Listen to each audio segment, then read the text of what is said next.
welcome to The Explainer. Today, we're talking about the one pre-flight check that's more critical than any other. And funnily enough, it has nothing to do with the airplane and everything to do with the person flying it. You know the drill, right?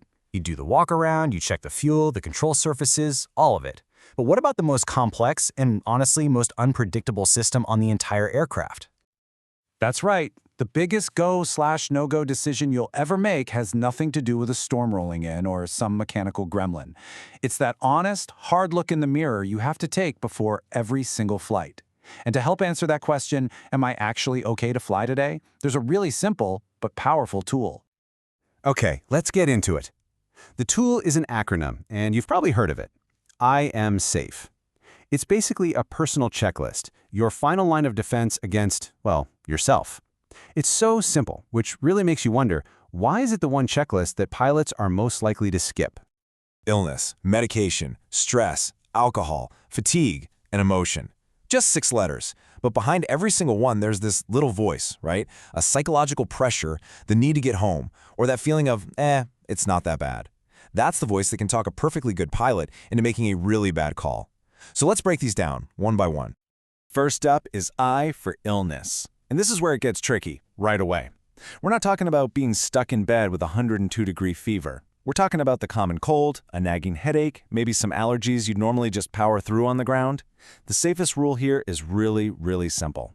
If you're sick at all, you just don't fly. Because even a minor bug can seriously mess with your ability to do your job.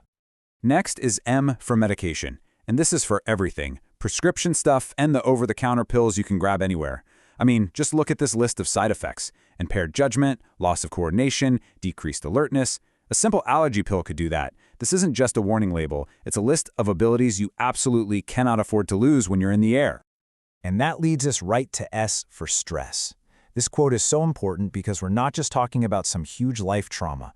This is about the stress from a bad day at the office or worrying about bills. That stuff follows you into the cockpit and can create this sort of tunnel vision, right when you need to be seeing the big picture. All right, A is for alcohol. Now, every pilot knows the FAA regulation 8 hours bottle-to-throttle. But check out the difference here. The safe recommendation is way longer. We're talking 12 to 24 hours. And that gap, that space between what's technically legal and what's actually safe, well, that's where a lot of trouble can hide. And if you need some perspective, just think about this number. 1 ounce. That's it. A single ounce of liquor is enough to start impairing your flying skills. And you can't just fix it with a cup of coffee. The only thing that gets alcohol out of your system is time, and its sneaky effects can stick around long after you feel perfectly sober.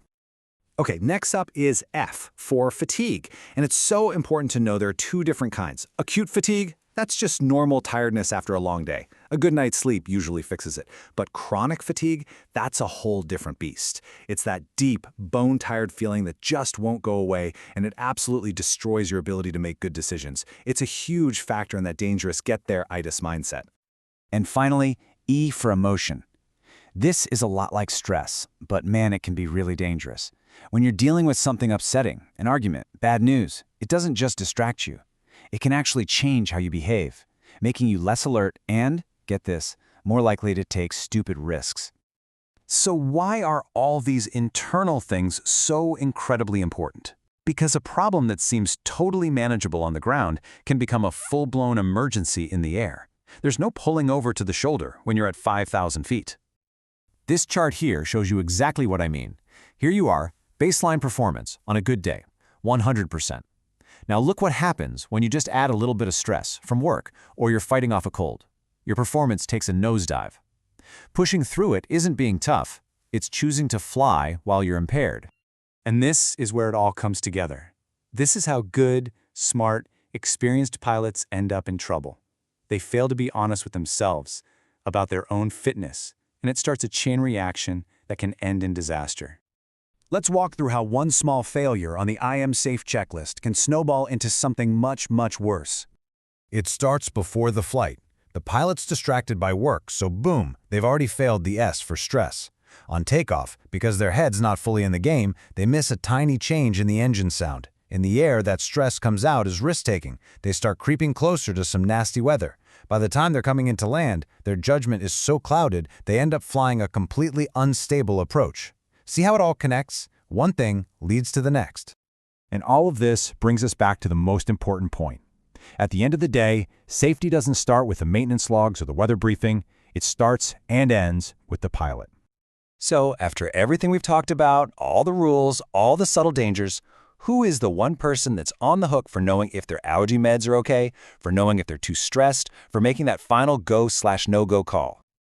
The answer is simple, it's powerful, and it's absolute. The pilot.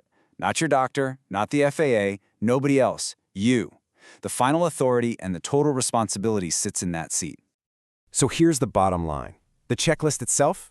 It's easy. Memorizing the letters is nothing.